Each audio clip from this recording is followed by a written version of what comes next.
నోటి ఫలము చేత మనుష్యుడు మేలును అనుభవించును. తన నోరు కాచుకునేవాడు తన్ను కాపాడుకొనును, ఊరక మాట్లాడువాడు తనకు నాశనం తెచ్చుకొనును. సామెతలు 13:2-3 వచనాలు. Praise Jesus. ఈరోజు May 16th Thursday. Good morning పరలోకనిస్తున్న సంఘ బిడ్డలకు, ఆత్మీయులకు, దైవజనులకు, ఇతర రాష్ట్రాల్లో, ఇతర దేశాలు మన ప్రియులందరికీ కృపాక్షేములు సమృద్ధి కలుగునుగాక.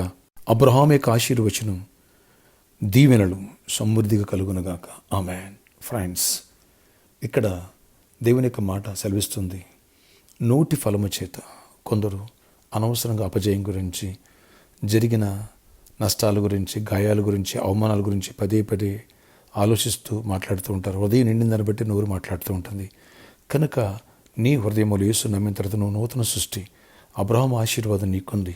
ఎప్పుడు కూడా పాజిటివ్గా మాట్లాడుతూ నేర్చుకో. అబ్రహాము అవిశ్వాసపడినప్పుడు సంతానాన్ని పొందలేదు. ఎప్పుడైతే దేవుడు పేరు మార్చాడో, నేను అబ్రాము కాదు అబ్రహాము, నా భార్య శారాయి కాదు శారా అని ఎప్పుడైతే వాళ్ళు అనేకులకు జనకుడుగా, అనేకులకు తల్లిగా అలా మాట్లాడటం మొదలుపెట్టారో, అద్భుతాలు దేవుడు చేశారు.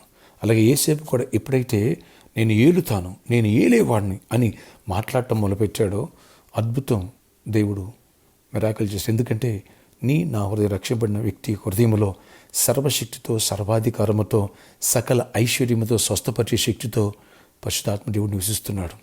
అవును, నువ్వు మాట్లాడకపోతే ఆయన ఏ కార్యం చేయరు. నువ్వు మాట్లాడితేనే. నువ్వు మాట్లాడాలంటే నీ హృదయం నిండా వాక్యంతో నింపుకోవాలి. వాక్యం ఎప్పుడు విజయంతో కూడింది. వాక్యం ఎప్పుడు కూడా పాజిటివ్తో కూడింది. అందుకని వాక్యం పదే పదే చెప్తుంది, భయపడవద్దు, ధైర్యంగా ఉండు, విశ్వాసం ఉంచు, నమ్ముట నీ వల్ల నమ్ము అని సమస్తం సాధ్యమే.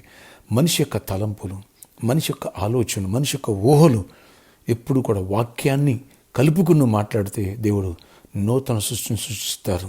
వెలుగు కమ్మని పలుకుగా, ఆ వాక్ ఎప్పుడైతే పాజిటివ్గా రిలీజ్ అయిందో, శక్తి రిలీజ్ అయింది, క్రియేషన్ అద్భుతం జరిగింది. లాజర్ బయటికి రా ఆయన ఎప్పుడైతే పలికారో అద్భుతం జరిగింది.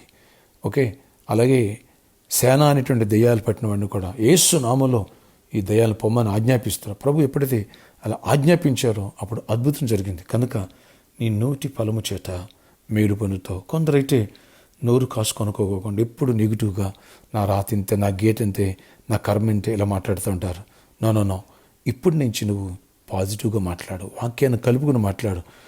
ఐ క్యాన్ డూ ఎవ్రీథింగ్, నన్ను బలపరచబడిన సమస్తము చేయగలను. నా దేవుడు విజయుడు, నాకు విజయాన్ని ఇస్తాడు. ఈ దరిద్రాన్ని జయిస్తా, ఈ పాపాన్ని జయిస్తా, ఈ సమస్య నుంచి ఓవర్కమ్ చేస్తా, నాకు గర్వఫలం దేవుడు ఇస్తాడు. పిల్లలేదా ఈ మాట మాట్లాడు. పెళ్లి కాలేదా, అద్భుత రీతిలో దేవుడు నాకు మ్యారేజ్ చేస్తాడు. చేయడేమో అని అనొద్దు, ఆ మాటను మాట్లాడొద్దు. అలాగే నాకు జాబ్ రాదు అనొద్దు, మంచి జాబ్, గుడ్ జాబ్ దేవుడు ఇస్తాడు. నువ్వు మాట్లాడు. అలాగే లేని వాటిని ఉన్నట్టుగా చూడు. లేని వాటి ఉన్నట్టుగా చూడాలా, మాట్లాడటం రెండూ జరగాలి. అబ్రహామా, ఈ పట్టణం యొక్క పొడవు వెడల్పు చూడమన్నాడు దేవుడు. చూడాలి, మాట్లాడాలి. అద్భుతం దేవుడు చేస్తాడు. ఒక దర్శనం ఇస్తాడు, మిరాకిల్ జరుగుతాయి. ఆశ్చర్యకరణ. వచ్చే వారం కూడా, ఆదివారం కూడా నాయన మాకు అబ్రహాం పార్ట్ 5 గురించి బోధిస్తాను. కృప చూపించి కార్యాలు చేయండి. మేము విశ్వాసంతో చూడాలి, లేని వాటిని ఉన్నట్టుగా విశ్వాసంతో మాట్లాడాలి. నోటి ఫలము చేత మనిషి మేలు పొందుతాడన్నావు. మా నోటి ఫలాలు ఎప్పుడు కూడా పాజిటివ్గా ఉండాలి. జాబ్లను బట్టి జాబ్స్ ఇవ్వండి, ఇస్తున్నాను ఆయన, నమ్ముచున్నాను. ఐక్స్, ప్రమోషన్స్ ఇవ్వండి, పర్మనెంట్ అవ్వాలి. కృపగల డోర్స్ ఓపెన్ చేయండి, మిరాకిల్ చేయండి. అలాగే నాయన బిజినెస్ పీపుల్ కూడా దీవించండి, ఆర్థిక సమృద్ధిని ఇవ్వండి, మిరాకిల్ చేయండి. ఫైనాన్షియల్ బ్రేక్ త్రూ ఇవ్వండి. అప్పిస్తాం, అప్పు చెయ్యం, తలగా ఉంటాం, తోగ్గా ఉంటాం, సొంత ఇల్లు ఇస్తున్నాం. ఏస్తున్నాం ఆమెనే చెప్పండి, సే ఆమెన్.